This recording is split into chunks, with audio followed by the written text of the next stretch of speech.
They told us it was a coming-of-age story, a charming, offbeat romance wrapped in Simon and Garfunkel melodies.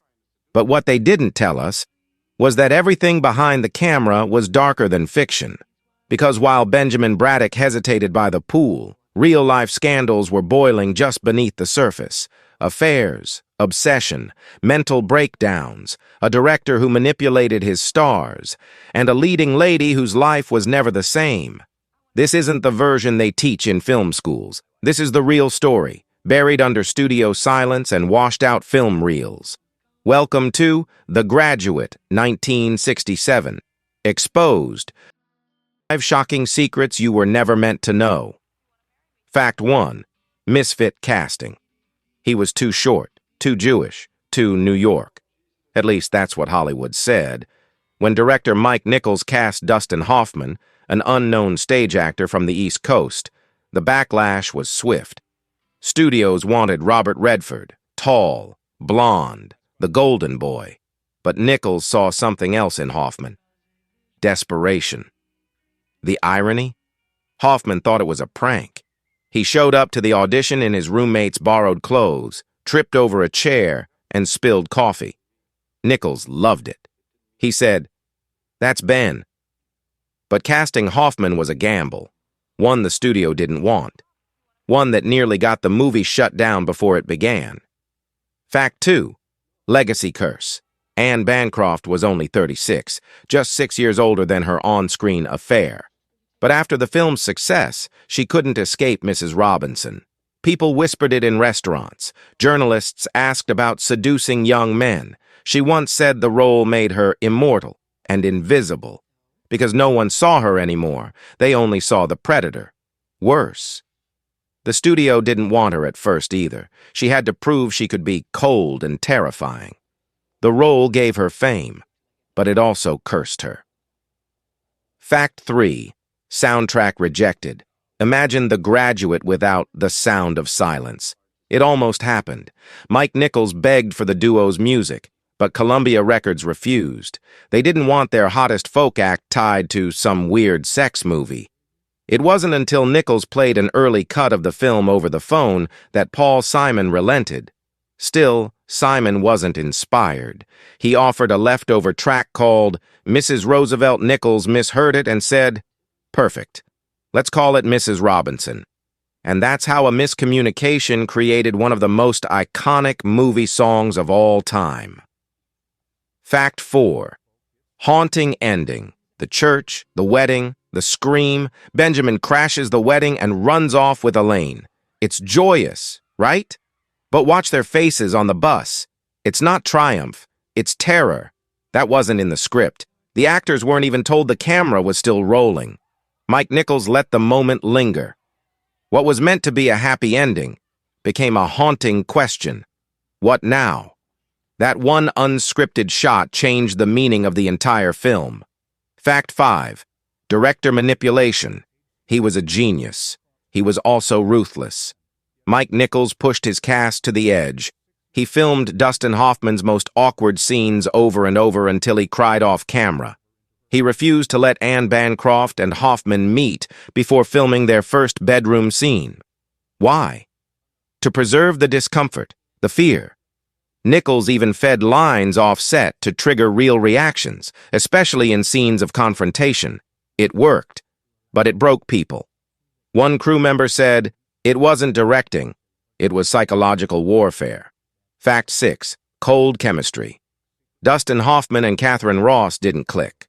Off-screen, their relationship was distant, awkward at best. But that wasn't a problem for Mike Nichols. He wanted tension. So when the two shot the kissing scenes, Nichols gave Hoffman instructions Ross never heard. He told Hoffman to grab her forcefully, to act like he didn't care. Ross, caught off guard, pulled away. Nichols loved it, but Ross didn't. She stormed off set after multiple takes, furious and humiliated. It wasn't acting anymore, it was a real fracture, preserved forever on film. That's why the romance never feels soft or dreamy. It feels uncomfortable, because it was. Fact 7. Religious backlash. Churches across America condemned the film. The Graduate was accused of glamorizing adultery, rebellion, and moral decay. One pastor in Chicago warned his congregation that watching it would invite sin into the home. Some theaters in the South pulled the movie entirely. Others only showed it late at night, treating it like adult content. Anne Bancroft was even sent hate mail, some of it hand-delivered. Ironically, the controversy only fueled more ticket sales. Young audiences were drawn to what their parents feared. And The Graduate became a symbol of the generation gap, one that no sermon could erase. Fact 8. Body Double. That iconic scene, Ben staring at Mrs. Robinson through her leg, that wasn't Anne Bancroft. Due to scheduling conflicts, Bancroft wasn't available that day, so Nichols used a stand-in, a body double. Most fans never noticed, but Bancroft hated it. She said it made her feel reduced to a body part. Worse, some press used stills from that scene in risque magazines, with no mention that it wasn't her. It was one of many moments where fiction blurred into something far more violating. Fact 9. Tension on set. From the very first day, tension brewed between cast and crew. Hoffman clashed with the cinematographer over lighting. Bancroft refused to rehearse unless the set was cleared. Nichols? He played favorites. Whispers of method acting madness floated across the soundstage. One PA claimed he saw Hoffman crying in his dressing room after a 16-hour shoot. Crew members took sides, some loyal to Nichols, others to the exhausted cast. It stopped feeling like a comedy and started feeling like war, but the chaos made its way onto the screen, and the camera never blinked. 10.